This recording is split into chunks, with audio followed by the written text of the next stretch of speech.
A gente tem hoje, com a chegada, né, dessas novas tecnologias e o rádio soube aproveitar muito bem essas plataformas, então a gente incorporou no nosso negócio o que a gente pode chamar de profissional multimídia, que é o cara que está no microfone, né, faz o vídeo, participa, por exemplo, de uma transmissão para outras plataformas, é rádio, às vezes é TV, faz um post no Instagram, corre no Twitter, dá uma declaração para o Facebook. Então, isso é muito novo. E ainda é um setor onde há uma certa insegurança jurídica ainda. A gente não sabe, por exemplo, se isso lá na frente, a depender da circunstância, situação, se isso vai gerar para os nossos prefixos um aumento de vínculo, interpretação de uma jornada dobrada, de multifunções, e lá na frente isso gerar uma série de demandas trabalhistas. O doutor Edmilson tem debatido isso muito no meio, né? Assim como o Cláudio também no seu grupo. E nós tivemos há alguns dias um encontro da comissão que trabalha todo o processo de negociação, puxada pelo CERTEP, e houve a sinalização de que seria muito importante a gente falar sobre essa pauta. Já na reunião de briefing que tivemos com o Cláudio, ele se colocava inteiramente à disposição, né? E a gente não pode perder um quadro desse, uma oportunidade dessa de debater esse tema. Então, com esse tema profissional multimídia e a legislação trabalhista, os cuidados das empresas com os profissionais do microfone ao posto, nós estamos recebendo o Cláudio Guimarães, já ouviram aí falando de futebol, bom tricolor que é.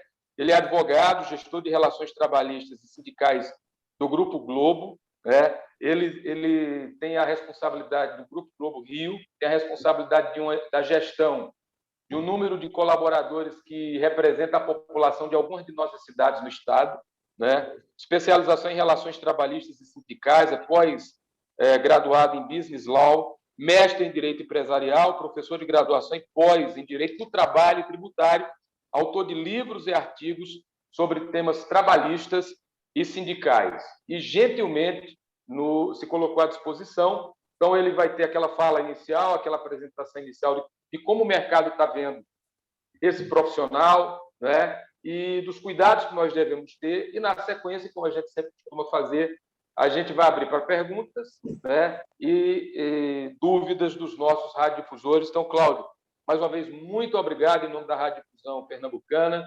Seja bem-vindo e o microfone está com o amigo. Muito obrigado, Nil. Acho que as suas palavras foram... A sua introdução ela já foi brilhante, porque ela já desperta, inclusive em mim, né, que é o desafio que é esse tema sobre profissional multimídia. A gente pode considerar um tema relativamente novo. Ele é novo porque o avanço tecnológico ele vem se apresentando numa velocidade absurda, coisas que muitas vezes levaram 30 anos para acontecer, o avanço tecnológico fez acontecer em 10, 5 anos. Os colegas e as colegas devem lembrar que, em 2018, nós tivemos uma modernização, eu prefiro chamar de modernização do que revisão do quadro dos cargos regulamentados da radiodifusão, né? Eu acho que ali começa a nascer já o sentimento da necessidade das empresas olharem os seus quadros de uma maneira diferente à luz desse avanço todo tecnológico, né? Então, a gente percebe com muita clareza, a gente sai de um quadro, né, Edmilson, de 94 funções regulamentadas no setor de radiodifusão para 25 cargos regulamentados. E isso expressa muito bem essa evolução tecnológica.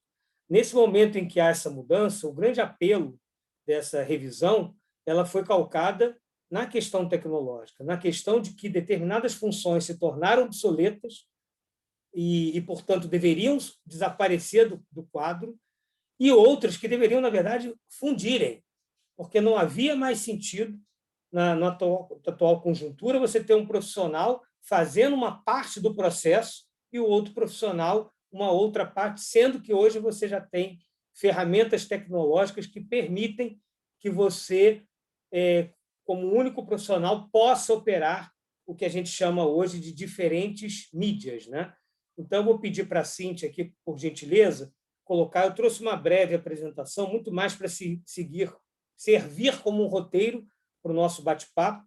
Prefiro realmente que seja um bate-papo, porque é um assunto que naturalmente gera muitas dúvidas para todos nós, e até sob o ponto de vista de para onde iremos andar com esse profissional multimídia, né?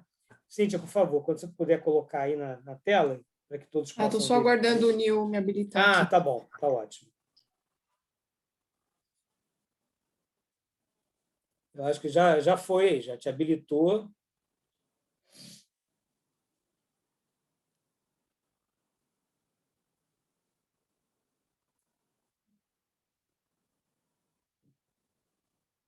Bom, já aparece aqui, acredito que para todos, né? Certo. Então, pode passar, Cíntia, por favor.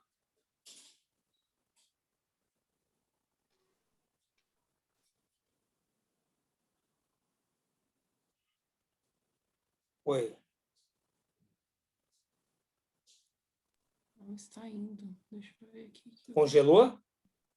Não tá indo para a próxima tela. Deixa eu ver aqui.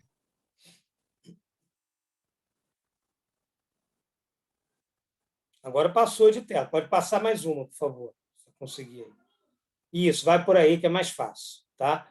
Então, o Nil até começou já a fazer a introdução. O que é o conceito de multimídia, né? Então, em função desse avanço todo, dessa evolução tecnológica, houve uma digitalização, né? Uma otimização dos equipamentos. Passou-se a ter uma utilização de equipamentos hoje que, numa pequena mochila, você sai com que alguns talvez conheçam, outros ainda não, que é o que a gente chama de kit light, né? Aquela mochilinha que muitas vezes o repórter sai e naquela mochilinha ele tem o kit light, que é o equipamento que permite ele fazer captação de som, ele tem a questão do vídeo, ele consegue fazer a transmissão.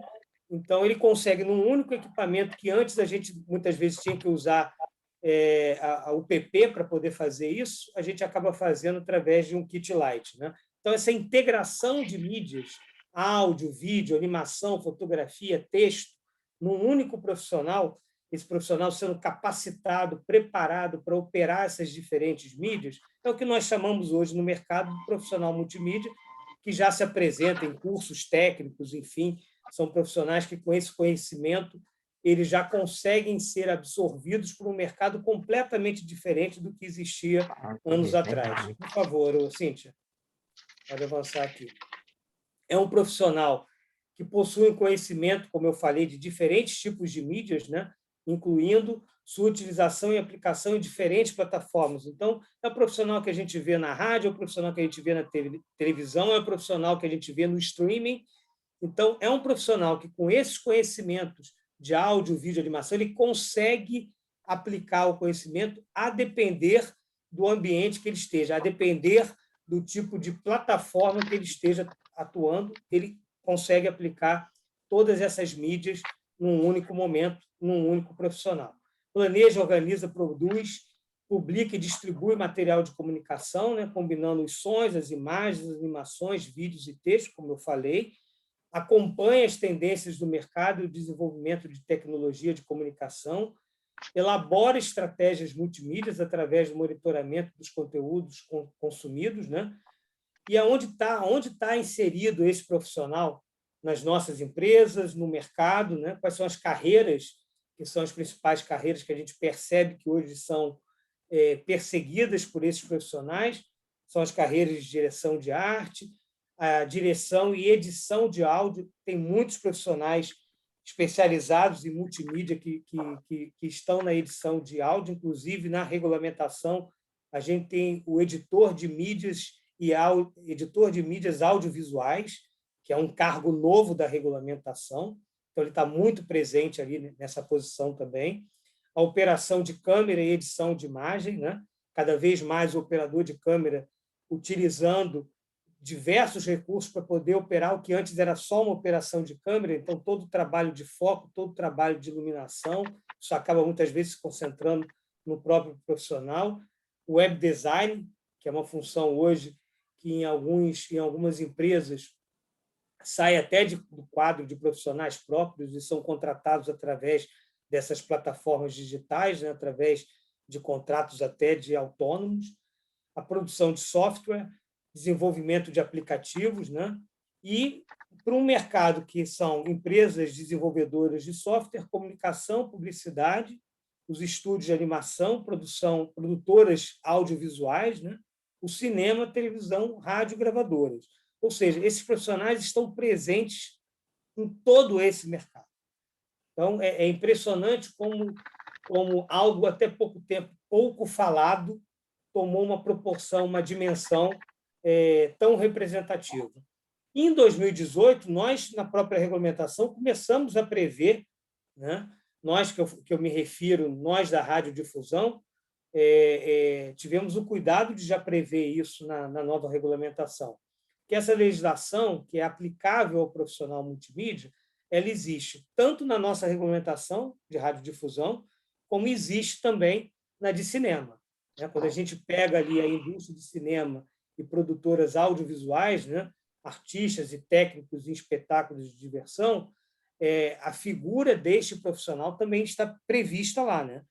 É uma legislação muito similar à nossa, sob o ponto de vista de ter jornadas reduzidas também. Quando a gente traz para a nossa regulamentação de radiodifusão, que temos as funções, que elas estão distribuídas, né, por atividades e setores, ela prevê as jornadas reduzidas e com a redução das funções regulamentadas, nós tivemos diversos cargos que saíram de jornadas de 6 horas, 7 horas para 8 horas, então sendo possível você ter jornadas de 8 horas. E a grande questão que eu vou colocar um pouquinho mais à frente, que é o acúmulo de função, né? Quando nós tivemos a fusão de diversos cargos, nós tivemos o fim do acúmulo de função, o fim do risco de você ter funções diferentes do mesmo setor, no que o profissional fizesse mais de uma função do mesmo setor, ele caísse na questão do acúmulo de função. Quando fizemos a fusão desses profissionais, nós tivemos com isso o fim do acúmulo de função. Eu vou dar um exemplo, né? Quando eu falo do profissional multimídia, que, por exemplo, é o operador de mídia audiovisual, esse cargo novo, ele nada mais é do que o antigo operador de áudio, operador de vídeo e o operador de videotape. Foram 3 funções que foram acopladas, fundidas, para virar o operador de mídia audiovisual, né? Que é quem prepara, opera os equipamentos de gravação, exibição, reprodução do conteúdo, né? Do conteúdo audiovisual, e faz isso em diversas mídias. Então, vocês percebam com isso que você eliminou o risco de acúmulo entre 3 funções que existiam. Você permitiu que isso ficasse concentrado num único profissional. Então, isso tudo eu coloco muito como sendo o resultado da revisão da regulamentação, né? Bom, e seguindo aqui. Pode voltar só um minutinho, Cíntia, por favor. Eu queria trazer uma observação quando a gente fala dos profissionais de cinema, que cada vez mais têm sido utilizados nas produções de televisão, enfim, em busca daquela qualidade cinematográfica que tem muitas vezes, né? Esses profissionais, apesar de serem de cinema, quando atuam para a radiodifusão, eles acabam tendo que seguir a legislação da radiodifusão. Então, a depender, eu terei acúmulo de função se eu tiver um profissional de cinema atuando na radiodifusão. Então, isso é um ponto importante, porque, apesar de não ter tido revisão na regulamentação de cinema, se eles trabalharem para a radiodifusão, eles seguirão as regras da radiodifusão. Pode seguir, Cíntia, por favor. E vocês podem me interromper a qualquer momento, por favor, viu, gente? Bom, e aqui eu faço um comparativo, trazendo um pouco a questão do multimídia e o que eu falei anteriormente, né, da multifuncionalidade, que é você realizar mais de uma atividade no conjunto das suas atribuições, né? O profissional multimídia é esse profissional versátil, né, com o conhecimento bem abrangente das diferentes mídias. Quando você fala desse profissional numa estrutura pouco complexa, né? Então, um exemplo é produções para uma internet com conteúdo com baixa complexidade, ele dificilmente ele vai utilizar diferentes mídias. Ele acaba sendo muito mais restrito à função dele. Então, em atividades com menos complexidade, eu não vejo tanto risco, que eu vou falar um pouquinho mais à frente, das questões trabalhistas, mas eu não vejo muito risco dele ao utilizar diferentes mídias, ele poder se confundir com a multifuncionalidade. Agora, o contrário não é verdade.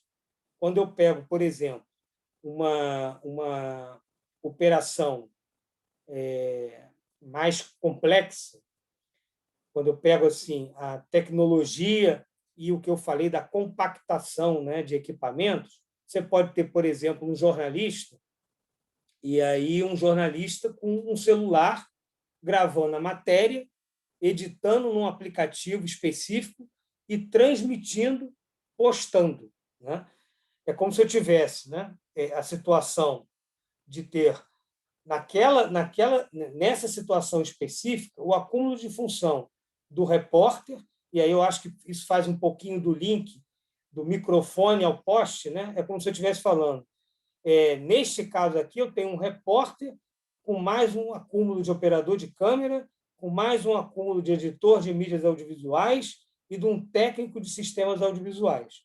Então, quando eu falo hoje da utilização desse conhecimento do profissional multimídia, levando isso para o campo da atuação efetiva, ele traz, por conta das diferentes mídias, ele acaba trazendo o risco trabalhista que hoje nós consideramos, eu digo nós, assim, algumas pessoas que ficam discutindo sobre esse tópico, o maior risco trabalhista, que seria o acúmulo de função, ou o desvio de função, se a gente não estiver falando do mesmo setor da regulamentação, se nós estivermos falando de setores distintos. Quando são setores distintos, a gente fala do duplo contrato, né? Então, seria assim, o desvio de função e não o acúmulo de função. Quando a gente fala do acúmulo de função, a gente faz referência a atividades do mesmo setor da regulamentação. Esse aqui é um exemplo que eu gosto muito de trazer, que é exatamente você ali, até com o próprio celular, você ser interpretado pela legislação como um acúmulo de função. Se você tiver, de fato, naquele momento com o teu celular, realizando todas essas atividades, gravando, tal. Por quê? Porque você está pegando, inclusive, mesmo como jornalista, você está pegando atividades que são específicas da radiodifusão. Eu estou trazendo para um repórter funções que são da radiodifusão, que seria aí o próprio operador de câmera, o editor de mídias digitais e o técnico de sistemas audiovisuais. Pode passar, Cíntia, por favor. Aí a gente encerra aqui. Eu trouxe aqui, Cíntia, mas acho que não vai ficar muito visível, tá? Eu tinha trazido para vocês como fica, né, o quadro, como ficou o quadro com as 25 funções. Não sei se fica muito, pelo que eu vi ali, não ficou muito fácil de colocar para que vocês pudessem ter uma visão melhor como apresentação, né? Mas eu diria assim, nós tivemos reduções. Oi, deixa eu ver aqui. Esse quadro? Esse quadro, mas eu acho que vocês não conseguem, pela tela, terem uma visibilidade muito boa, né? Tenta colocar, a gente aumenta, tá? A Luana está falando aqui para tentar... porque já colocou, vê se vocês estão conseguindo ver um pouco melhor. Porque aqui traz exatamente como ficou a estrutura com os 25 cargos, né? Aí não fala o que era a função equivalente anterior, mas, a depender, eu posso adiantar para vocês. O comunicador, por exemplo, né, que é do... Desculpa, que é do setor de...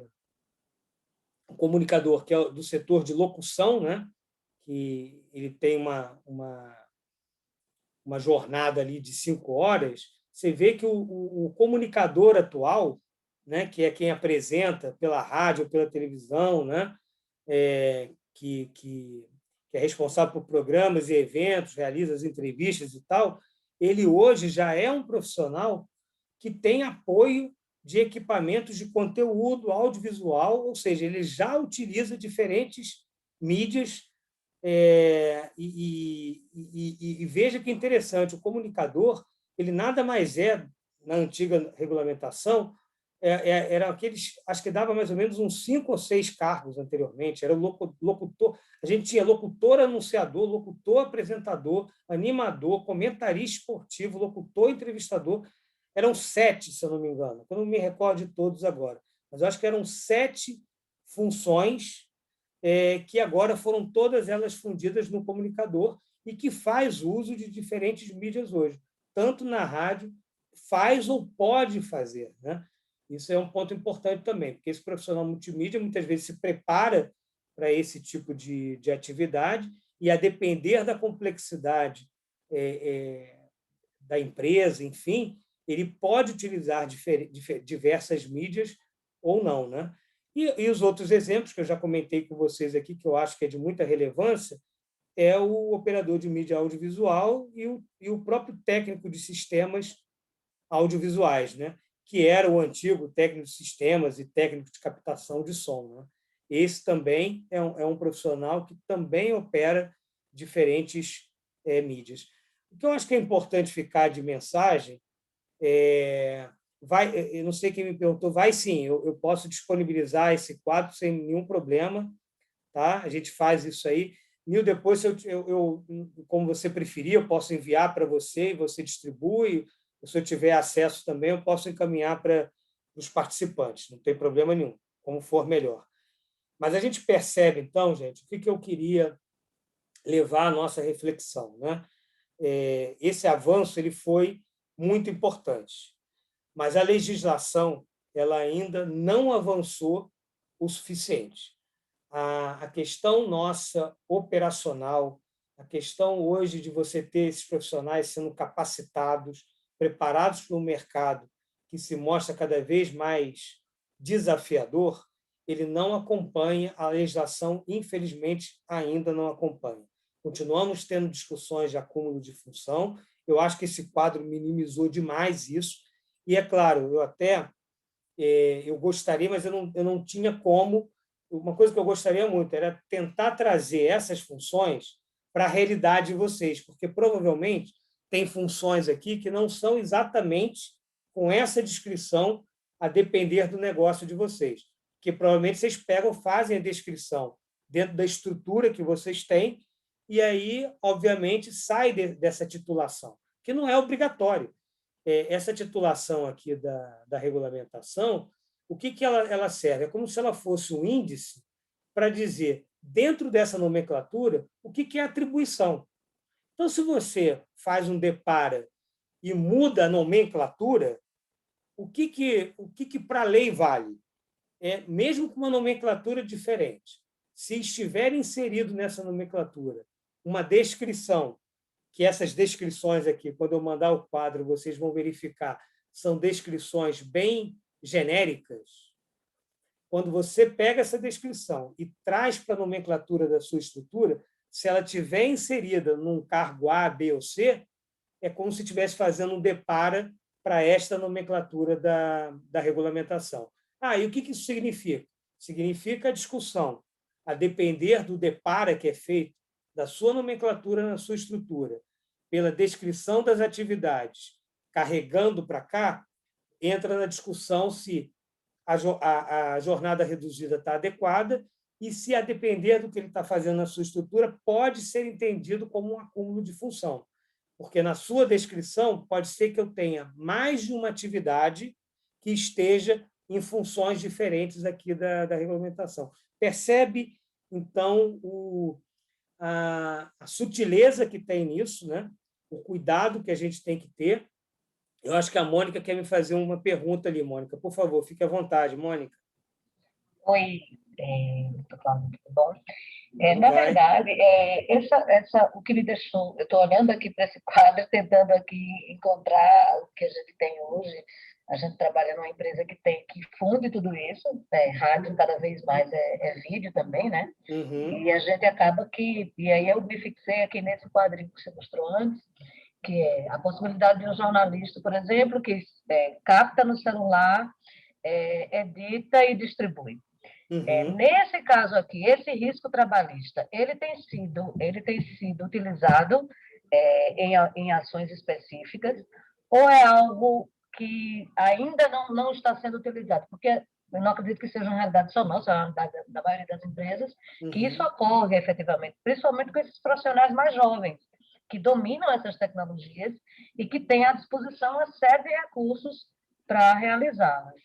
Então, a primeira pergunta já existem ações nesse sentido? E a segunda, na sequência, para dirimir esse risco, qual seria o enquadramento de um profissional como esse?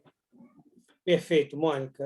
A sua pergunta é ótima, porque, por um lado, eu diria que é bom essa lentidão da justiça em perceber a evolução do mundo, né?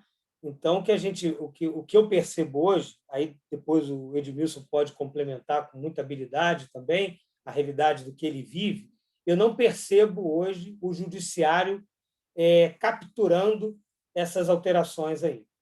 Isso virá, obviamente, quando esses profissionais se perceberem, né? Mas eu acho que a gente tem que estar preparado para isso, que existe esta fragilidade, né? Porque se a gente olhar, como eu falei, há uma fragilidade. Agora, a depender do profissional e do momento, ele, sinceramente, não está nem pensando nisso, né? Porque a pessoa está tão envolvida ali e ela vê isso como algo natural da vida dela.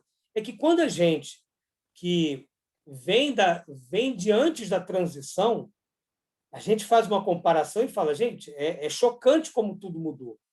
Para esses novos profissionais, não existe esse chocante como tudo mudou.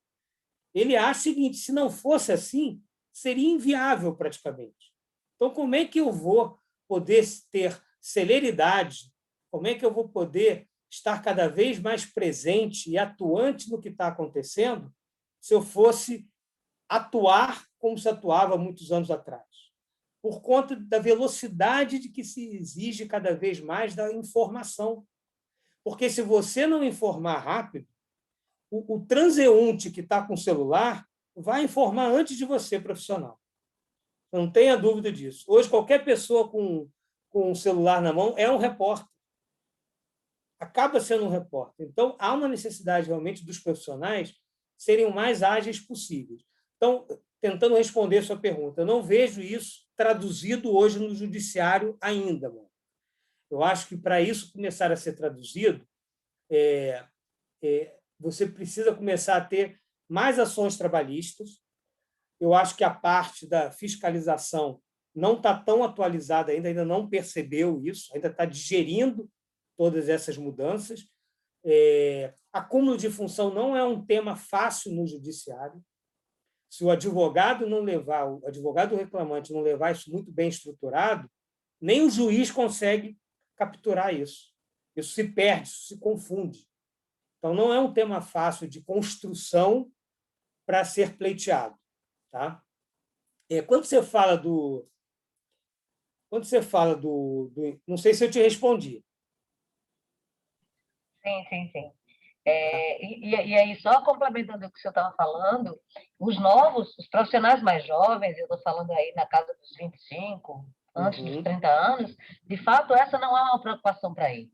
Mas a gente tem uma outra realidade, que são profissionais que já estão no mercado há mais tempo, exercendo funções, digamos, que já são regulamentadas há mais tempo, e que quando chega essa demanda, porque ela chega em algum momento, as empresas necessitam disso, eles se questionam. E aí é onde reside a minha preocupação. A gente nunca...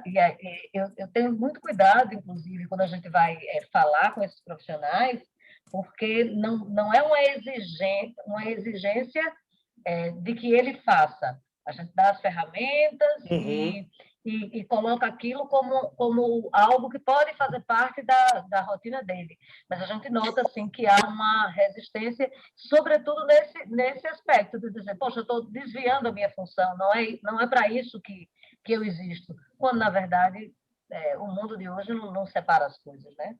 Perfeito, Essa é a Mônica. questão. Você tem uma questão que é, às vezes, a resistência, né? E aí vamos tentar também compreender, né? A resistência vinda de uma formação muito diferente, e aí essa pessoa não se sente em condições de se capacitar por insegurança, por mais que a gente dê as ferramentas, mas, de maneira prática, ela se torna um risco para a gente, né? Porque a resistência dela, né? Ela acaba podendo ser o risco para a gente. O que a gente não enfrenta com essa galera nova que entra no mercado. Agora, você me fez uma pergunta, que é a questão do enquadramento, né? O profissional multimídia não é um profissional que eu consiga enquadrá-lo diferente. O profissional multimídia hoje, do jeito que é a regulamentação, ele é um profissional de radiodifusão. Ou ele pode ser, como eu falei, de cinema também, mas eu não posso dizer o seguinte, eu vou criar, então, um setor, uma produtora, alguma coisa, para colocar o profissional multimídia, para sair do enquadramento atual. Eu não vejo essa possibilidade. Ele é um profissional que, pelo seu conhecimento e pela sua versatilidade, ele se encaixa perfeitamente no nosso, vamos dizer assim, no nosso negócio. O que eu acho, sinceramente, sendo assim muito transparente com vocês, eu acho que o que deveria ser revisto, mais uma vez, é esse atual quadro. Esse quadro, gente, ele não tem muito mais... Alguém postou, acho que foi a Luana, infelizmente, mas isso é uma realidade do direito, né? O direito ele modifica à medida que os costumes e as práticas vão sendo alteradas. Só que a velocidade ela é descompassada. O costume, a evolução, ela tem que acontecer e se sedimentar para que aí sim o direito perceba e faça mudança. Então, vamos imaginar o seguinte, nós levamos mais de 50 anos para fazer a primeira revisão desse quadro anexo da Lei de Radiodifusão. Mais de 50 anos. Nós pegamos lá a CLT de 43 e fizemos a primeira reforma trabalhista, que nós sabemos que não foi suficiente ainda, em 2017. Então, quando eu falo que, para mim, o que atenderia, e eu já fiz até eu tomei a liberdade, até por conta dos interesses que nós temos, né, na empresa, de fazer uma releitura desse quadro que foi publicado em 2018 para a nossa realidade de hoje. Hoje, esse quadro já poderia ser, se não desaparecesse, ele poderia cair por umas 6 ou 7 funções, no máximo, porque isso aqui acaba engessando as empresas, independente do tamanho da empresa. Porque, como eu falei, se você fizer o depara e bater com a descrição da atividade que está aqui, não importa a nomenclatura que você tenha, vai ser considerado que você está no quadro anexo, no setor tal da atividade tal, com jornada reduzida de tal, e talvez com um risco de acúmulo de Y. Tá? Te respondi, Mônica? Sim, mas como o senhor É que é uma resposta, né, Mônica? É que não é uma resposta satisfatória, né? De fato, não é uma resposta que carregue a solução. Ela nos deixa numa encruzilhada sempre, né? É como o senhor falou, se a gente reduzisse esse quadro vamos lá, a metade dele, no final das contas, né? A gente teria aí sim a oportunidade de fazer um trabalho atualizado e não de Sim. ficar com medo de será que eu estou incorrendo aqui em alguma irregularidade? Quando a necessidade está aí, né? As empresas, a radiodifusão, ela necessita dessas ferramentas e desse profissional habilitado para lidar com essas ferramentas, né? E eu acho são inseparáveis, está tudo no celular, né? Exatamente, eu acho, Mônica, que nós, profissionais das empresas, nós temos que vindo esses problemas na justiça, surgindo esses problemas na justiça, nós temos que usar os argumentos técnicos para justificar que não faz sentido determinados pleitos mais. Sabe? Nós temos que provocar. Mas o direito ele simplesmente reproduz, né, o que está na lei. O direito vai reproduzir as decisões, os acordos vão reproduzir o que está na lei. Isso é uma coisa que a gente tem discutido demais também. Mais do que nunca, o judiciário tem que ser um judiciário construtivo, mas não é a maioria ainda. O judiciário ainda é muito legalista e não construtivo. O que é o construtivo? É o olhar para a sociedade também. É o olhar e não pode negar o que está acontecendo na sociedade. Isso ainda é uma parcela pequena? Ainda é. Mas o que os advogados têm que fazer? Também ter uma posição construtiva, uma posição criativa, de debate, para provocar também esse judiciário.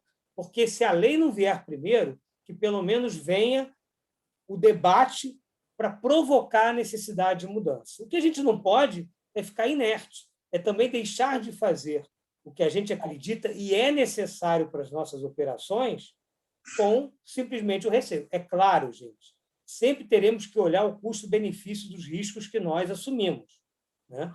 Tem determinados custos de determinadas decisões que muitas vezes lá na ponta do lápis não compensa. Mas outras, se você for purista na lei, hoje a gente não faz quase nada. Se a gente fosse purista, pegasse uma CLT e fosse seguir a risca, nós não faríamos quase nada. Então você está dizendo para a gente andar à margem da lei? Não.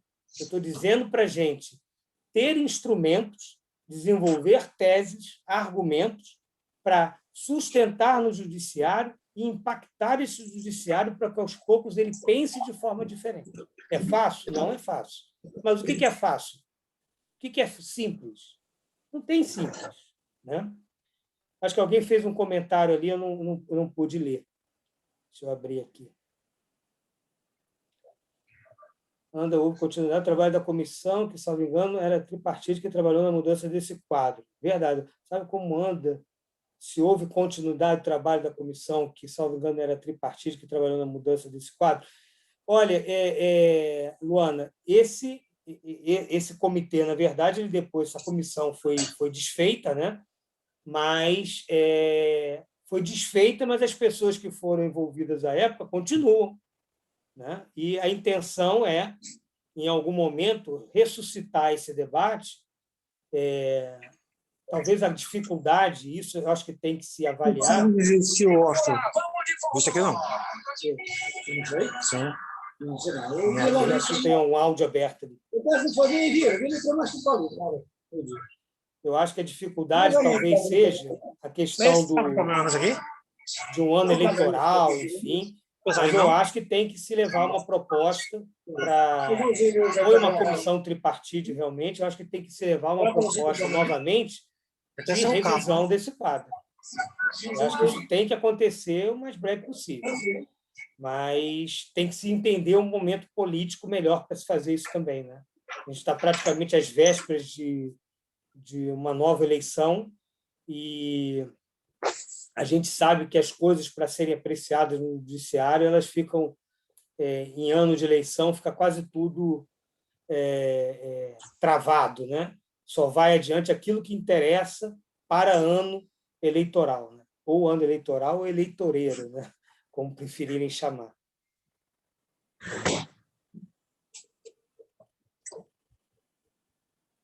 Alguma outra pergunta, gente? Será que eu deixei de responder algo? Mas vamos ver na preocupação da Mônica um pouco de esperança também, né? Há que se ter esperança, né, doutor Cláudio? Porque a gente não pode, as coisas estão evoluindo, a gente cada vez mais precisa desses profissionais e esses mais jovens vêm, de fato, muito preparados e muito instigados a fazer coisas novas e a gente não pode limitá-los também, né? A gente tem que ter aí o bom senso. Não pode, Mônica, não pode. De forma alguma.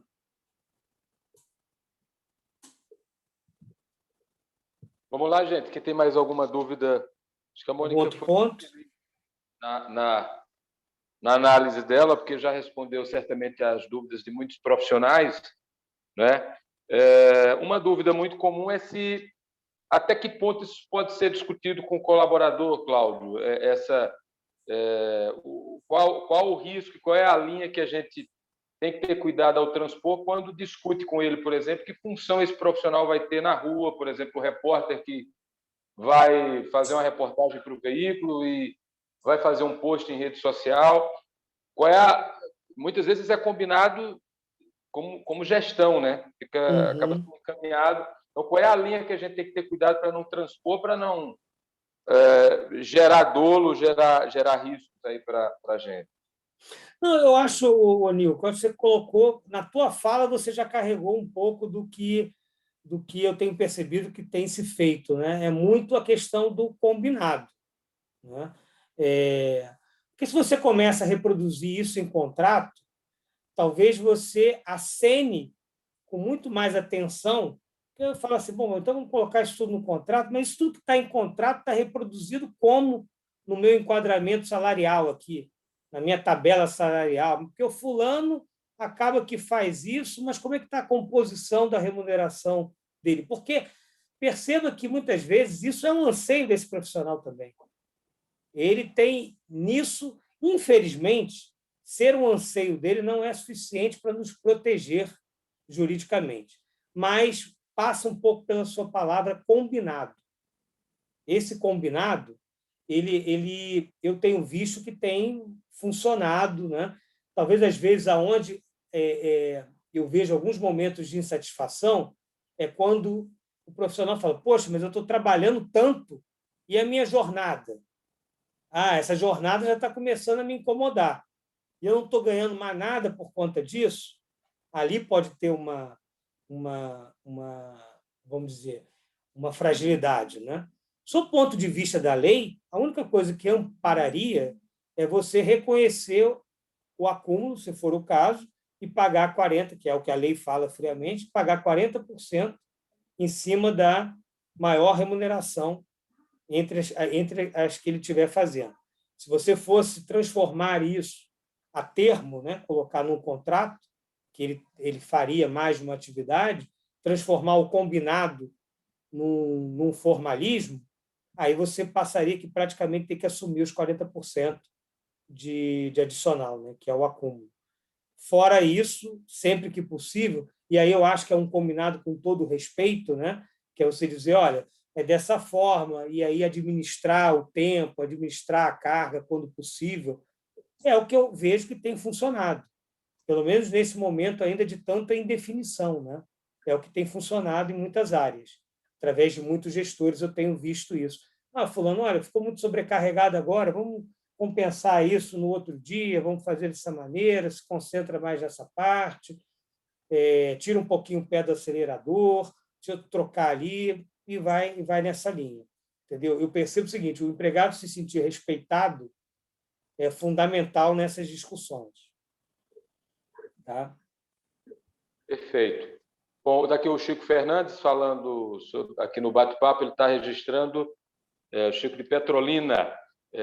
No momento que estamos vivendo, a tecnologia evoluiu muito e realmente os colaboradores têm que se adequar. Tem. A Luana, o senhor já registrou, né, sobre esse debate, se houve continuidade de trabalho da comissão, salvo engano, era tripartite, que trabalhou na mudança desse quadro, se isso ainda está em discussão, né? Neste momento não está em discussão, mas o que há é um movimento para se apresentar uma nova proposta de redução mais significativa ainda desse quadro. Não é nada oficial, o que eu estou falando para vocês é oficioso, mas isso é uma pretensão. A grande questão, como eu disse, é o momento político, porque o que acontece? Se você traz isso no momento político inadequado, às vezes você joga isso fora e depois você não consegue nem voltar. Então, meio que é um tiro curto e tem que ser um tiro certo. E eu tenho dúvidas, né? Em ano de praticamente eleição, né? A gente pode dizer que a gente já está na metade desse ano. O ano que vem será um ano todo de discussão unicamente do processo eleitoral. Então, eu acho muito arriscado, temerário, correr o risco de queimar na largada um assunto tão importante como esse. Muito bem, a gente tem o doutor Edmilson, né? Tem outros colaboradores também. Eu acho que as outras emissoras poderiam nos ajudar nesse ciclo final de opiniões sobre como é que está essa realidade em alguns veículos. Quem quiser partilhar com a gente. Mas o doutor Edmilson está nos acompanhando também. Doutor Edmilson, teria alguma coisa a acrescentar? É difícil ter o que acrescentar diante do Cláudio, e se o senhor tivesse feito a informação inicial, a gente estaria com o mesmo dilema aqui. Meu presidente. Eu diria, Nil, que ele vai enriquecer ainda mais o debate. Só pedindo quem está com... Porque eu não estou administrando, viu? Aí vê aí quem está com o microfone ainda aberto, aí você pode mutar ele. Eu acho que o meu... Já está me ouvindo? Estou lhe ouvindo perfeitamente. Bem, em realidade, quem sou eu? Sou um pobre advogado alvirrubro aqui do Nordeste do nosso Brasil e que vim hoje aqui para aprender, na verdade. Né? Pelo amor de Deus. Você sabe que a humildade é uma das grandes sabedorias dos grandes homens. Né? Obrigado, viu, irmãozinho? Obrigado. Mas você sabe que é verdade. Eu vim aqui para aprender. Acho maravilhoso quem domina também a técnica de fazer esses quadros, né? Quando eu fui assim, tive que fazer isso para apresentações, sempre eu utilizei os universitários, porque minha tecnologia não vai a tanto. Mas, falando sobre esse tema, o que a gente pode dizer é que nós estamos hoje com um avanço estupendo. A gente vinha fazendo um trabalho ainda na época de Vicente Jorge como presidente, isso na década de 90, eu acho que 98, 97, que era para ver se alterava essa Lei 6615. Chegamos a trabalhar reduções e inclusões, né, de funções para que aquela loucura não ocorresse. Chegou a um patamar que eu fui para uma empresa e, analisando o trabalho de um empregado, eu observei que ele tinha 7 acúmulos de função e tinha 3 contratos de trabalho, que era para ele ter, né, que era com diferentes setores. Então, era uma coisa absurda. Né? Completamente absurda. Eu queria pedir desculpa a vocês aí em termos do que a gente está ouvindo, porque eu estou participando de uma licitação aqui, que eu tinha avisado até a Nil, mas não podia perder a sua, né, a sua palestra. Então, o que eu vejo que as pessoas hoje ainda têm muito Edmilson, eu tenho esse empregado e eu não quero me desfazer dele. O direito adquirido vem sendo, acredito eu, o nosso maior calo no sapato. Né? Se você admite o empregado hoje para a locução, aí vem o comunicador, você não precisa mais. Agora, se o cara já vinha recebendo o salário como locutor noticiador, como locutor noticiarista, o cabo era operador, então já muda já de setor, né? Aí você começa a ter que parar para analisar, como você bem disse, não temos ainda decisões judiciais. Acho que a gente teve os juízes não se aperceberam de nada disso, tá indo mais ou menos pelo próprio artigo 461 da CLT, então ele não obedece muito essa mudança que ocorreu na Lei 6615 de 78. Então, a gente ainda está surfando em ondas boas por conta disso, né? Porque pela falha de advogado de reclamante que não conhece muito bem o que a gente trabalha nisso há muitos anos. Então, a gente termina tendo algum tipo de vantagem nisso. Né? Outra coisa é quando você está com 2 contratos de trabalho e o juiz entendeu que aquele locutor que estava trabalhando por 7 horas, ele tem direito à hora extra. E aí você está com um locutor e operador, e aí você, né, trata com relação a isso de que são 2 contratos. Se são 2 contratos, eu tenho 5 de um, 6 de outro, né, como operador. Então, teria 11 horas, na verdade, permitido pela legislação. Então, tudo isso ainda está... Né? Eu ganhei muita ação com relação a essa tese de 2 contratos, a jornada não ficar limitada, né? Não vinha hora extra em relação a isso. Por quê? Porque ele tinha, tanto como operador, embora você não fizesse a separação, porque se você tivesse a separação, ficava mais claro. Então, tenho 5 horas de locução e 2 horas eu vou botar como operador. Mas aí isso não ocorreu, 3 horas, para chegar até a limitação que você diga, não, vamos ter a limitação da carta magna de 44 horas semanais, né? Que era uma outra tese que a gente poderia usar. Então, acho que o que você colocou é o que a gente vai começar. Temos que ter muito cuidado, as empresas têm que ter muito cuidado, né? Ela tendo qualquer tipo de dúvida ou dificuldade, já disse que é só entrar em contato que a gente pergunta ao nosso mestre aí, que ele certamente ele não deixaria de nos atender o próprio ACERP, o CERTEP também, pelo seu corpo jurídico. Então, eu acho que a gente tem que ver que a gente mudou de situação. Para os cargos novos, os novos admitidos, eu não sinto muito problema. Agora, para os cargos antigos, esses eu vejo algum problema, que embora que com a prescrição ela vai comendo dia após dia, e um dia ela termina, né, morrendo, fazendo com o manto da prescrição em cima e mata aquilo que estava para trás, que você fez a alteração. Então, basicamente, seria isso. Não, acho que você complementou muito bem, Wilson, porque tem essa diferença ainda, né? A exposição aos contratos antigos é muito maior do que a esses contratos novos, porque a gente tem uma vantagem ainda para a gente pensar nesses novos contratos, que hoje não são tão, vamos dizer assim, tão agredidos pelo judiciário, com uma forma da gente ir tratando isso, e não tem receita de bolo, né, Edmilson? A gente vai ter que tratar sempre pontualmente, conhecer a realidade da empresa, da área, do profissional envolvido, para encontrar uma maneira de lidar com isso com o menor risco possível. Eu chamaria esse risco de exposição ao risco mesmo, porque da maneira como você vai gerenciando isso, você diminui o risco. O empregado, como eu falei, isso não é uma coisa legal, é uma coisa do sentimento do empregado. O empregado se sentindo respeitado e tendo a transparência, isso ajuda demasiadamente para ele não ficar elucubrando coisas de que eu estou sendo prejudicado, eu estou sendo... se ele não está conversando comigo, que deve ter alguma coisa errada. Então, o que eu acho, assim, só para complementar mais um pouco, que a gente tem um sindicato dos radialistas aqui, que ele nos atende muito bem. Então, se é uma coisa muito grave, que você nota que vai ter uma repercussão financeira muito grande, a gente tenta fazer um acordo com o empregado, com a intermediação do sindicato.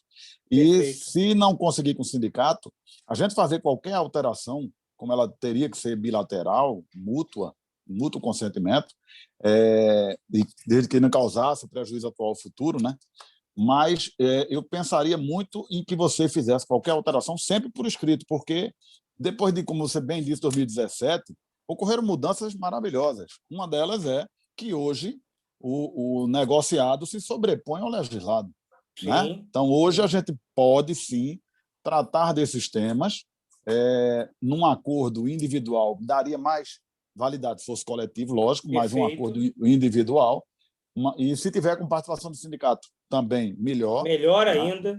Melhor ainda. Mas esses pontos que a gente tem que ir sempre tomando conta. A gente identificando a situação, o caso concreto, e vendo o potencial disso expandir, do potencial disso aumentar a exposição ao risco, né? Vale sim uma avaliação de você formalizar isso, porque hoje essa questão que o Edmilson trouxe muito bem, né, do negociado sobre o legislado, é a segurança jurídica que nós tanto precisávamos, para tirar um pouco isso do peso do judiciário e do peso que tinha a mão da CLT sobre nós. Então, você ter agora essa possibilidade, isso nos ajuda nesse gap que existe entre a reformulação do direito diante da realidade que nós vivemos hoje.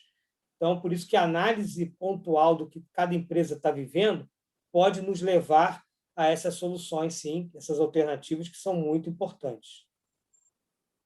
Perfeito. Perfeito, perfeito. O Júnior Almeida quer saber sobre contratos anteriores a 17. O que é que contratos mais antigos depois dessa mudança? Qual é a melhor orientação? Esses contratos mais antigos, eu diria o seguinte: eles não são alcançados, né, pela reforma trabalhista. Então, o que existe é você trabalhar com acompanhamento. O que as empresas, né, que eu tenho visto fazer é acompanhar com a questão da prescrição. Então, a depender do período, isso vai também. Oi? O que eu quero dizer é o seguinte: avaliar qual é o risco envolvido, porque às vezes vale você fazer um aditivo ao contrato para que você estanque a realidade anterior, e nesse aditivo, ao estancar, você passa a ter a questão da prescrição para o período anterior. Então, a depender da situação, é tentar a possibilidade, e aí tem que avaliar muito questão de clima também, porque é fácil falar, mas aí tem que entender a realidade, se há espaço para se fazer isso sem você ter nenhuma repercussão negativa. Havendo espaço, eu acho que é o melhor caminho. Você aditivar o contrato, rever essas condições e trabalhar com a questão prescricional. É claro que, se essas alterações pudessem ser com o aval do sindicato, melhor, mas eu entendo também que o acordo individual ele nos traz argumentos. Claro que pode ter lá, foi coagido, não sei o quê, mas eu acho que traz argumentos, sim, até também por conta da reforma. Se forem profissionais, eu acho mais difícil serem profissionais hipersuficientes por conta dos cargos, mas eu acho que o aditivo é uma alternativa viável, sim, para você trabalhar a prescrição do contrato anterior. Ok. Eu falei de outras emissoras que podem partilhar alguns exemplos, alguns radiodifusores que estão chegando, a gente vai disponibilizar. O Cláudio Gentil Mendes colocou à disposição para a gente disponibilizar essa apresentação, inclusive esse quadro. Eu lembro, Cláudio, que nós chegamos a ter eu não lembro se já nesse ciclo nosso de gestão, mas a gente chegou a ter uma apresentação, inclusive, dessas novas funções. Foi, inclusive, na Globo, com os associados. Mas esse quadro, como você falou, ele é muito complexo, é importante que todos tenham acesso a ele. O Erlânio tem uma dúvida aqui, para achar a participação dele aqui no bate-papo. Você consegue ver daí? Participantes.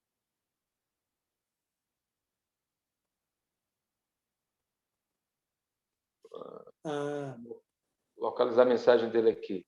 Eu posso ler aqui, o Nil, posso ler aqui para todos. Novos profissionais com o domínio das redes sociais estão associando suas imagens a marcas e serviços, a exemplo de gravações externas de vídeos fora dos seus horários de trabalho. Por se tratar de direito de imagem, juridicamente a empresa tem o poder de impedi-los nesse aspecto.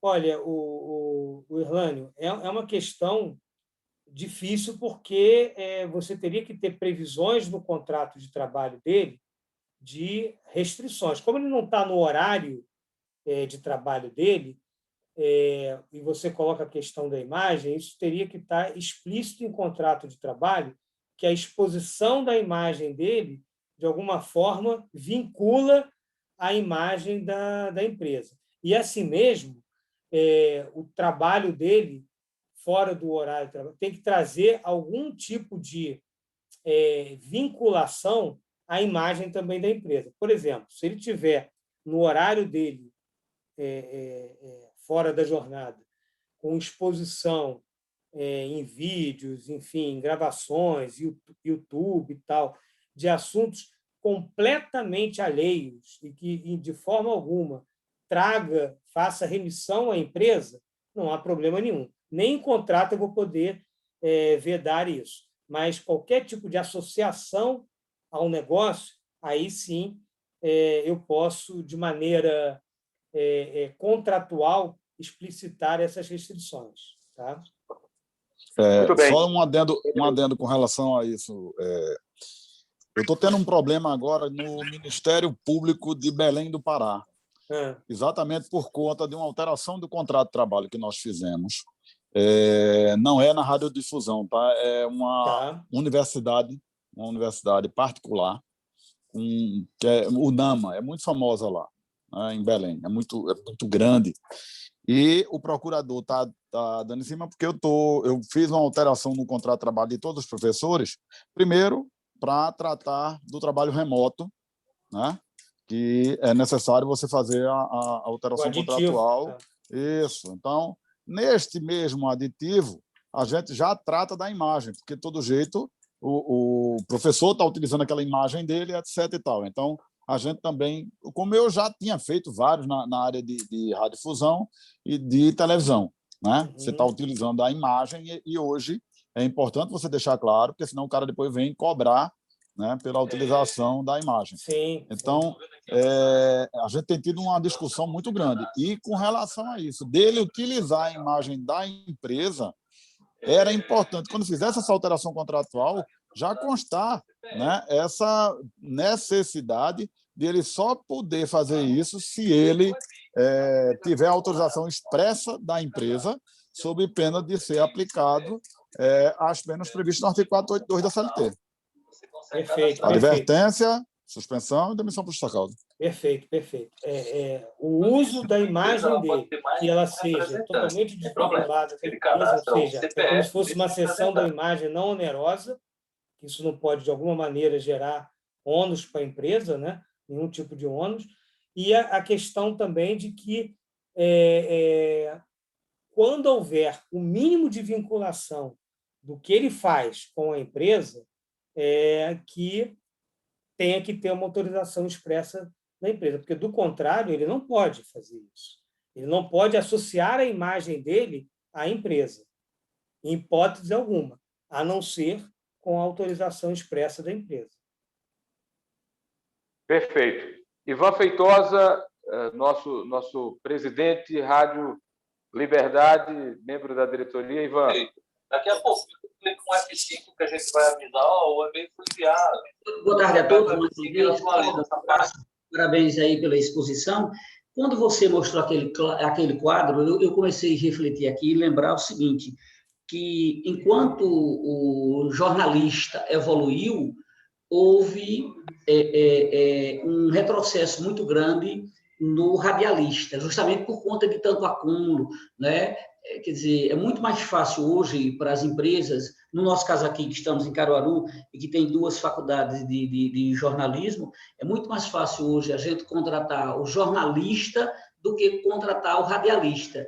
E olha que isso não está tão novo, porque eu me lembro, sei lá, 5 anos, 6 anos atrás, eu tive com o pessoal da Jovem Pan, lá em São Paulo, Bandeirantes, aliás, Band News e a própria CBN, são empresas que já não contratam mais radialista, já contratam um jornalista. Então, o sindicato, né, e esse, claro, não é o fórum, apenas para a gente aguçar aqui a memória, os sindicatos dos jornalistas, dos radialistas no Brasil inteiro se modernizam, ou nós vamos correr o risco de, no futuro, não existir mais a figura do jornalista, porque as empresas hoje não sentem-se motivadas em contratar o radialista.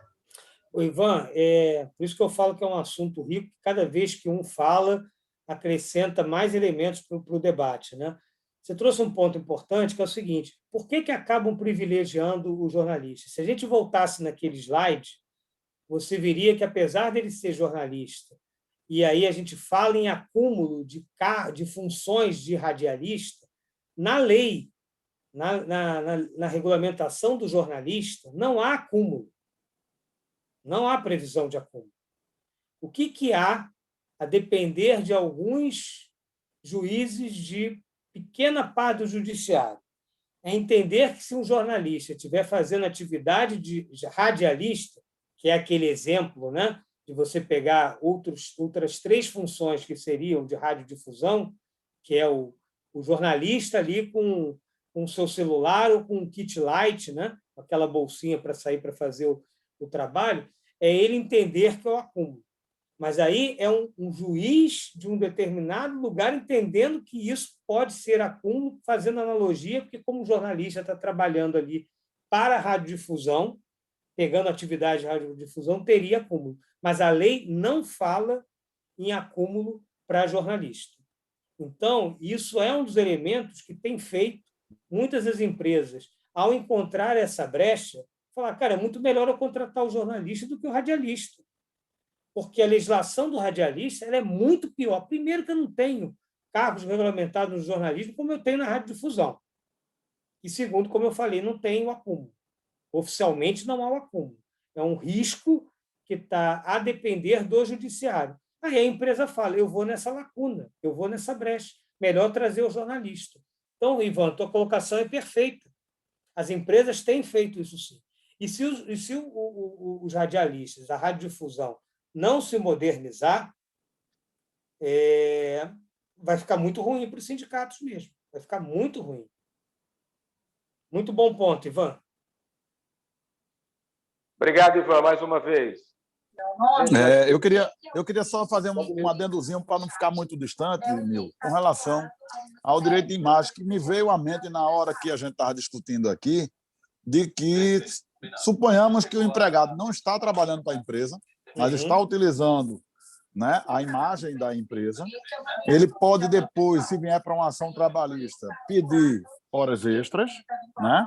Ou hoje em dia, que é muito pior, se ele sofrer um acidente um acidente na rua, vai dizer que seria um acidente de trabalho, né? E que hoje a responsabilidade seria da empresa. Da empresa, em razão dele estar utilizando, pode vir a ser entendido de que ele estava fazendo um trabalho para a empresa, né? E eu acho que a gente tem que ter muito cuidado de quem está trabalhando, utilizando a imagem da empresa sem autorização. Muito, muito. E eu diria até o seguinte, Edmilson, eu diria que se ele faz isso, de utilizar a imagem da empresa, eu já deveria, independente do contrato, adverti-lo.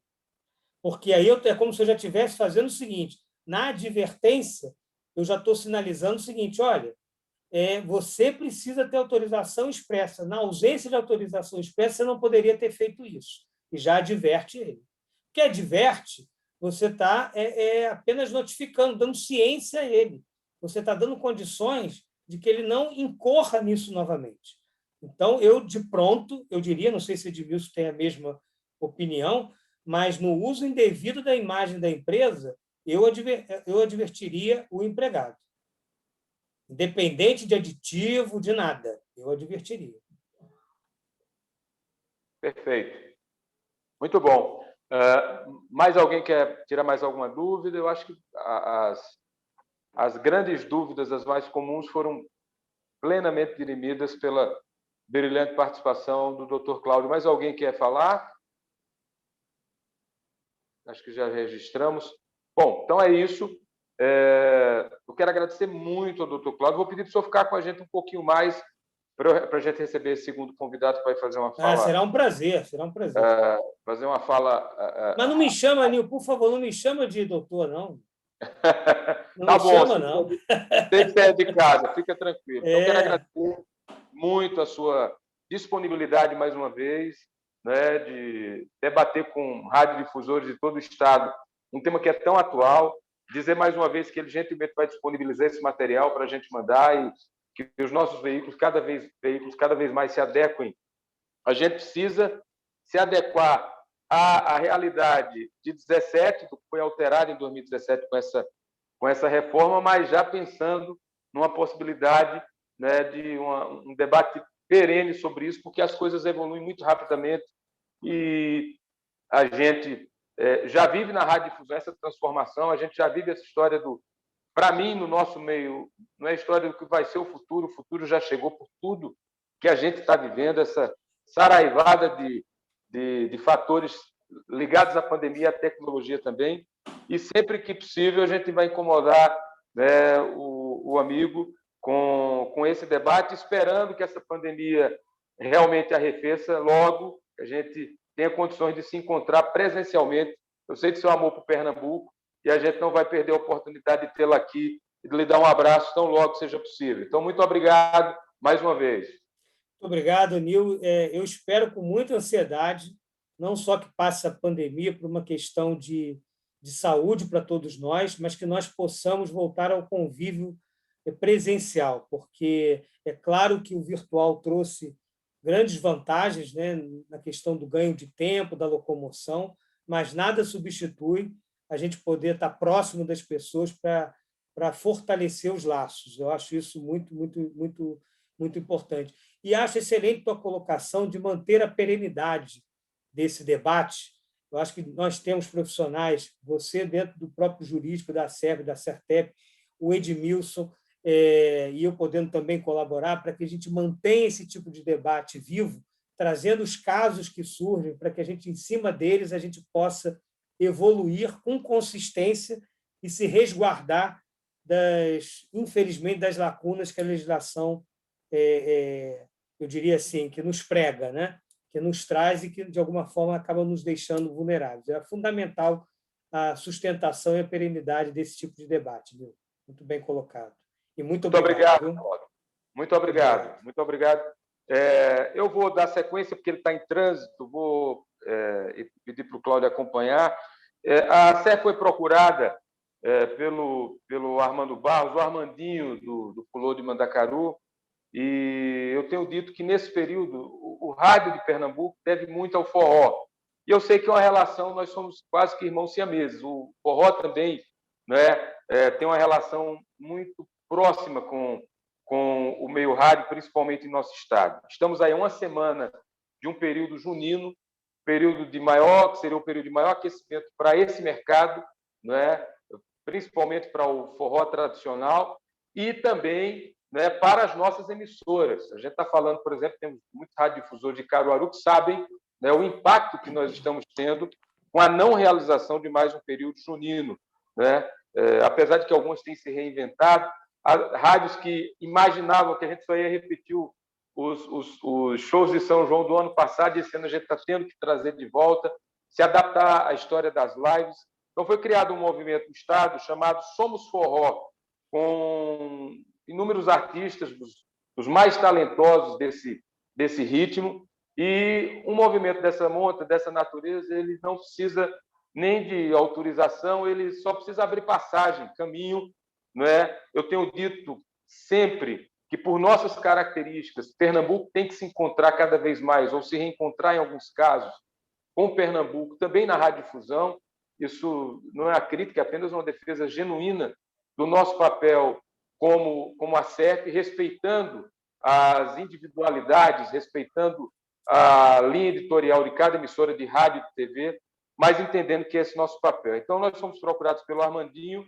Esse movimento visa a valorização dos artistas nesse período e também avanços, e aí onde os jornalistas das nossas emissoras entram também, avanços no sentido de que os governos municipais, estadual, federal, têm um olhar diferenciado para as políticas de fomento nesse período e para a valorização do meio, por exemplo, reconhecendo, só para dar um exemplo, né, as lives juninas como um formato que pode ser feito com apoio institucional do município, sem dificuldade, sem que haja dificuldade junto aos órgãos de controle, que, inclusive, também estão sendo procurados pelo movimento. Então, para fazer uma saudação e falar do movimento, até para a gente saber de que forma a gente pode abrir espaço ainda mais para esse trabalho, a SERV se comprometeu, inclusive, com o spot institucional de apoio, acho que é importante. Eu convido o Armando, está no meio da estrada, acho que tem uma parada para conversar com a gente, o Armandinho, para falar desse movimento. Boa tarde, Armandinho. Boa tarde, querido Nil Júnior. Vocês me ouvem bem? Tá bom? Estou lhe ouvindo bem. Ouvimos bem. Boa tarde, meu querido Nil Júnior, você é presidente dessa importante instituição, a SERV. Boa tarde a todas e todos radiodifusores de Pernambuco, tantos amigos, né, que fortalecem nosso trabalho e que fazem parte da história também da Flor do Mandacaru ao longo desses 20 anos. Pois bem, o movimento Somos Forró foi criado a partir dessa demanda dos impactos econômicos provocados pela Covid-19 em toda a categoria, né, em todos os atores culturais, desde os artistas aos atores culturais diversos, bacamarteiros, trios de forró, bandas de pífanos, quadrilhas juninas. Então, o que aconteceu? Eu tive a oportunidade de participar no último dia 1º de junho da Comissão de Cultura da Câmara dos Deputados, e aí Pernambuco teve esse protagonismo. Nós enviamos as propostas que sistematizaram o relatório geral que foi enviado agora para o consórcio de governadores do Nordeste, tá? Então, a gente já vem desde a semana passada, nós tivemos a reunião com o Nil Júnior no Recife, na sede da SERP, recebemos esse primeiro acolhimento institucional, né, da SERP, estivemos fechando uma parceria com a MUP, a Associação Municipal de Pernambuco, União dos Vereadores de Pernambuco, a Fundarp em Petu. Hoje tivemos um dia muito produtivo, terminei agora há pouco a reunião com o Tribunal de Contas do Estado, com o doutor Disseu, tive hoje pela manhã também com o presidente da Alep, o deputado Heriberto Medeiros. Então, a gente conseguiu fazer em 2 semanas justamente o que a gente precisava há mais de um ano, né? Nós esperamos que fossem tomadas algumas decisões estratégicas para a nossa categoria, como não foi, o movimento se uniu, quem faz parte do movimento, artistas, todas as associações do estado de Pernambuco, desde a capital, Sociedade dos Forrozeiros do Recife, em Caruaru, até Exu, nós temos Petrolina, nós temos todas as representatividades, sejam elas associações, microempreendedores individuais ou as empresas que representam os artistas. E a pauta é justamente essa, levar justamente a remuneração digna, né, da nossa categoria, né, seja ela do artista mais conhecido nacionalmente, até seu Joãozinho lá do interior, que ninguém conhece. E aí o que acontece? Nós estamos trabalhando em 3 frentes. A municipal, que é justamente essa discussão que nós tivemos agora com o Tribunal de Contas do Estado, que existia uma recomendação proibindo todos os municípios de contratar qualquer artista, sendo que a recomendação foi feita no começo da pandemia. E aí, como nós pontuamos, inclusive uma jurisprudência de outros estados brasileiros que já fazem essa contratação, o presidente do Tribunal de Contas foi muito sensível nesse sentido. No próximo dia 28, eu vou participar do pleno com todos os conselheiros do Estado para justamente a gente poder mudar essa recomendação e os artistas voltarem a trabalhar. Essa é uma grande conquista a nível municipal. Além disso, nós enviamos uma minuta de projeto de lei, tanto para a MUP como a UVP, para as câmaras municipais poderem desenvolver seus auxílios emergenciais. Por exemplo, Caruaru já fez isso, Afogados da Engazeira já fez isso, Recife, o prefeito João Campos lançou isso hoje. A nível estadual, conseguimos o auxílio do ciclo junino. Participei na última sexta-feira da solenidade lá no Palácio também, e aí teremos a Lei Aldir Blanc, conseguimos, com a força também da Câmara dos Deputados, derrubar o veto que estava proibindo o recurso oriundo da Lei Aldir Blanc, e aí Pernambuco vai aplicar mais 27 milhões via Estado, fora os recursos que estão nos municípios.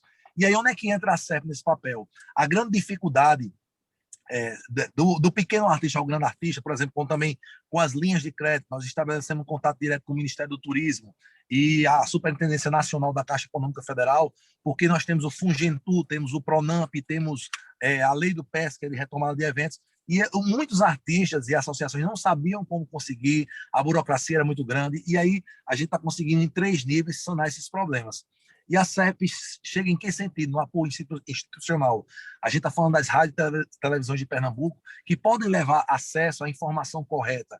Imagine, Fulano Manacaro é uma situação, pode desenvolver um projeto, pode pagar uma consultoria, mas vou dar um exemplo da minha cidade, seu João do Pífano, que é uma pessoa humilde, não consegue desenvolver seu projeto, às vezes perde os prazos dos editais, isso é o mais importante. Às vezes as pessoas esquecem desses editais, e serão muitas as oportunidades que nós teremos agora, depois de 1 ano e 5 meses, graças a Deus, o movimento tem esse protagonismo em conseguir isso, e eu peço aqui, deixo aqui a vocês essa possibilidade desse elo de diálogo inicialmente, para apoiar a categoria, que é o nosso patrimônio cultural, que Pernambuco leva para o Brasil e para o mundo, nesse momento que é emergencial para a categoria, mas não só essas parcerias, a gente visualizar uma melhor relação com esse gênero, né, que é a cara do nosso Nordeste, a cara do Brasil, que é o forró, né, na profissionalização, a relação, melhorar essa relação com rádios e TVs, dessa questão comercial também. Isso aí, pessoalmente, depois eu até iniciei essa conversa com o Nil, e a gente precisa interiorizar isso cada vez mais, para que os artistas de forma compreendam essa outra dimensão que não é apenas da mídia espontânea, mas da mídia comercial, e essa leitura que o movimento já tem da profissionalização. Então, eu tentei aqui, resumidamente, apresentar a vocês. Eu estou a caminho aqui de Afogados da Engazeira, amanhã tem uma live lá, depois a gente segue para Fortaleza com outra live do Portal Sua Música, e parabenizar o Cláudio Guimarães pela brilhante explanação, ainda acompanhou o final. E só tenho a agradecer a todos vocês pela oportunidade aqui. Estou à disposição para qualquer dúvida que a gente possa esclarecer aqui, nesse momento aqui. E o que a gente precisa é do apoio de vocês, né? A cultura, mais do que nunca clama, não só economicamente, mas da visibilidade, da informação correta, né? Para que os pequenos atores culturais que precisam dessa remuneração possam ser atendidos, e assim a gente cumprir com o nosso papel humanitário e social, né? A missão, enquanto concessões públicas, levar os direitos sociais à ponta. Então, eu agradeço aqui e me colocar à disposição para qualquer esclarecimento. Muito bem. A Luana já está dizendo que é sua fã, que é a Luana Oliveira, que é fã de Fulô e parabeniza pelo movimento. O Erlânio Souza, ele está dizendo que é louvável essa iniciativa, e aí ele faz uma crítica construtiva, Armandinho. Ele está dizendo que precisa se discutir a melhor chegada de material de divulgação do movimento de forró, assim, dos artistas, músicas novas, lançamentos, integrar mais isso para que chegue mais a todas as rádios. Ele fala por um polo importante, que é o do Lagoa Grande, Salgueiro e Sertânia. Concordo plenamente com ele. É uma das discussões que nós temos. Vejam, a gente teve uma oportunidade, como todos sabem, de participar de um reality ali na Globo. A Banda Fulô agora tem 20 anos.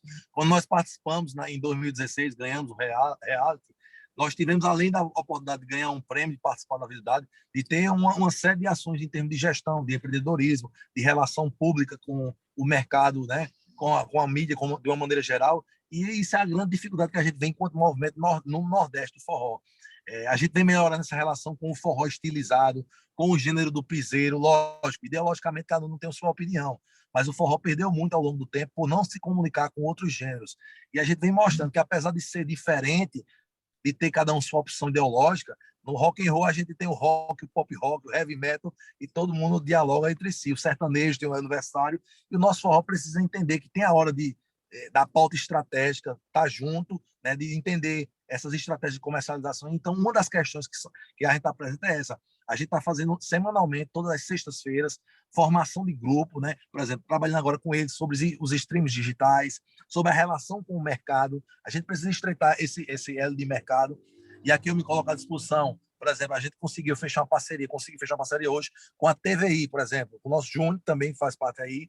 Então, o Júnior tem uma estrutura muito bacana na TVI. A gente está montando uma estrutura lá também de luz, de LED. Então, a gente pode fazer, inclusive, uma live solidária da SERP para arrecadar alimentos para esses artistas. Tal. Pode ser uma iniciativa bacana, né, para mostrar também essa relação que a instituição tem com os artistas. Eu estendi isso à Alep também. Então, são ações que a gente está buscando da qualificação profissional, que vão desde a melhoria dessa relação dos lançamentos, mas principalmente de entender que o mundo mudou, e o mundo tecnológico principalmente. Então, o artista tem que estar antenado com essa discussão, não apenas no mundo do forró, mas numa discussão muito mais ampla, com as gravadoras, com o digital, com as rádios, com a TV, principalmente. Então, hoje, essa relação, historicamente, vocês sabem, os artistas chegam na porta, toque minha música, vai na TV, eu queria o DVD. Então, por exemplo, vou dar um exemplo da Fulô de Mandacaru aqui, como eu estou falando enquanto instituição. Nós buscamos desenvolver os nossos projetos na iniciativa privada e eu chego para a TV com o produto pronto. Então, minha relação com as TVs é um pouco diferente nesse sentido. A gente conseguir ter um espaço melhor, porque assim não gera o custo. Já é difícil para a TV e rádio nesse momento do mercado. A gente já vinha numa crise econômica. Veio a pandemia, então toda a cadeia produtiva, por exemplo, dos festejos, tanto como o Carnaval, como o São João, enfim, das cidades, gera um impacto também para a mídia, para a rádio e TV, porque a gente deixa de executar produtos, seja nas rádios, seja nas TVs. Então, o movimento vem nesse sentido, a gente estreitar esses laços, e a gente quer cada vez mais ouvir vocês que têm uma expertise e já vem fazendo isso há muito tempo, mas o forró foi justamente na pandemia. É muito difícil, cada artista tem uma opinião, e graças a Deus a gente vem conseguindo, a partir do diálogo, gerenciar gregos e troianos num bem comum, que é esse nosso propósito. Perfeito, Armandinho. Veja, em linhas gerais, a sinalização de todo o meio da radiodifusão é de apoio, de suporte ao movimento. A gente certamente vai ter outros momentos para dialogar e, como eu já falei, institucionalmente, a SERP é uma entidade que abre as portas integralmente para o movimento e a gente vai continuar discutindo. Tá? É importante que as rádios e TVs percebam a necessidade de suporte institucional. Como nós já pactuamos, a gente está construindo um spot de rádio com apoio da associação, assinando o apoio a esse movimento, explicando dentro de uma janela de 30 segundos, mas isso pode ir para o jornalismo das emissoras. Essa semana, Armandinho falou um pouco desse movimento a emissoras de rádio e TV, e a gente, com isso, vai dando corpo e fazendo com que a sociedade fique informada de tudo o que está acontecendo e da importância da gente apoiar. Então, eu sei que você tem estrada para seguir, siga seu caminho em paz, chegue bem a Afogados, depois ao Ceará, e conte conosco, conte com o nosso apoio. Obrigado, agradecer a você, Nil Júnior, parabéns aí, agradecer a SERP, fiz questão de onde a gente passou, assegurar o apoio institucional da SERP e desejar a vocês muita luz, muita saúde, que se a gente passa por essa pandemia, Armando, estivermos com a nossa viva... Pois não? deixa eu falar aqui, deixa eu tietar 2 minutos, viu? É com muito orgulho que eu vi vocês ganharem aquele reality que nada mais é do que o Superstar, em 2016, porque Isso. a importância de você ganhar um reality desse, do ponto de vista cultural, isso me emociona demais. Eu acho que tinha lá São João de outrora, né? Também. Né? A moça, São João de outrora, da final. Tá vendo? Tá vendo? Então, assim, isso marca muito, viu, Nil Júnior? Porque o nosso Brasil é muito extenso, muito rico, mas, às vezes, muito dividido. Verdade. Então, quando a gente tem um reconhecimento, e com tantos estilos musicais como existem, alguns colocados, às vezes, em segundo plano, isso foi assim, algo extremamente marcante. Então, Obrigado. muito orgulho, viu, Armando? Muito orgulho. Obrigado. Mesmo. E foi algo inédito também, né? O forró inédito, nunca tinha ganho nenhum festival de forró, nem assim, nem na época. Assim, a gente ficou muito feliz porque não era Flor do Mandacaru, era justamente a nossa identidade, a nossa cultura que estava representada, né? E o maior cuidado que a gente tinha, né, de não participar de um reality em 6 meses ser esquecido, né?